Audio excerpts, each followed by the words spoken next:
So this is the third example for equilibrium on a slope.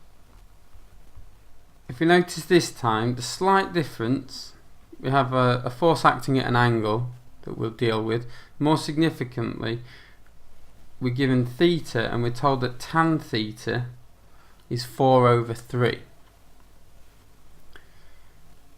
The first thing to do whenever you get that is to draw yourself a quick triangle. What this is giving us is it's the size of the angle, but we don't actually need it as a number. We're always going to be using sine theta or cos theta.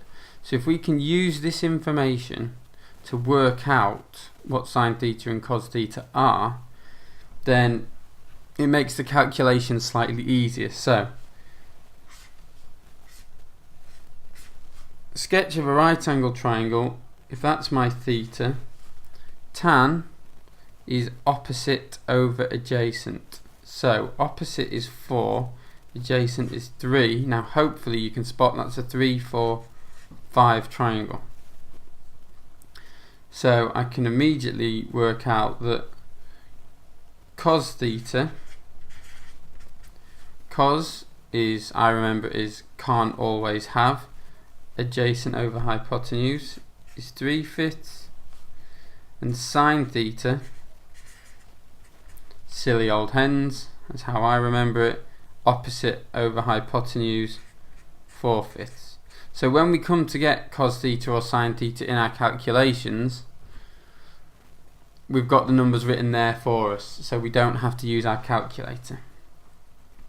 So kick off, look at it, think, right, my two unknowns are here and here, and they're each in a perpendicular plane, so it doesn't matter which direction I resolve in first. I'm going to stick with the pattern I've done. I'm going to resolve up the slope first. So resolving up the slope would give me, I've got one force pulling me up the slope, which is 22 cos theta, because I'm going through that angle to get up the slope.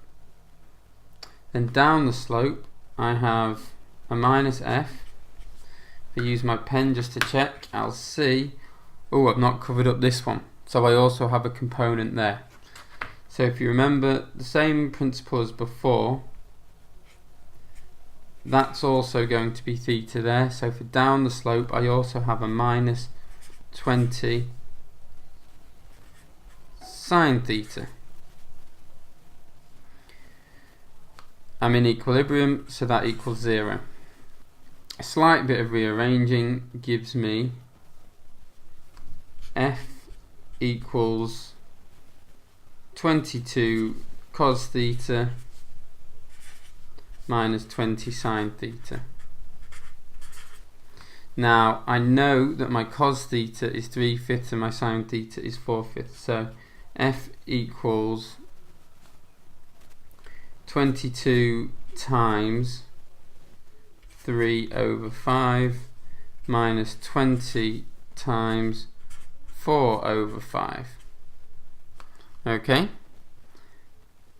so that's 66/5 minus 80/5. Now that gives us a negative value, because 66 minus 80 is minus 14/5. What that tells us is that that arrow is pointing in the wrong direction, so there's actually a force acting up the slope to keep that in equilibrium.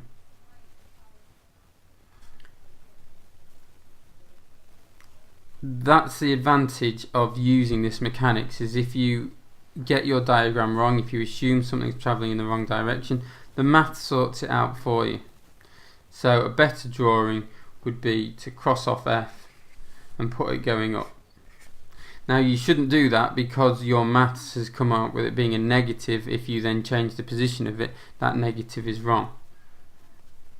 But for this to work, we'd need a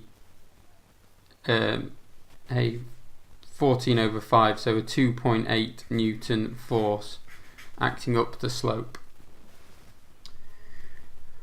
Once we've resolved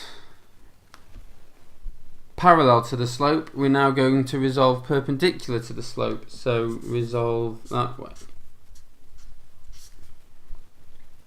Now that would give us an r. This 22 has a component parallel as well, so we're going to get plus 22 sine theta, because we're going away from the angle, minus 20 cos theta equals 0.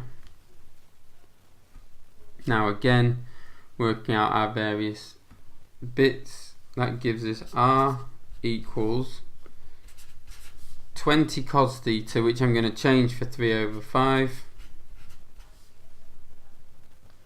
minus 22 times sine theta, which is 4/5. Now from that we can see we're going to have 60/5 take away 88/5, so once again we get a minus, so 60 take away 88 is minus 28/5. So once again that r is pointing in the wrong direction. Nothing to worry about, you just need to understand what that tells you. So we've got our forces as being minus 14/5 newtons and minus 28/5 newtons.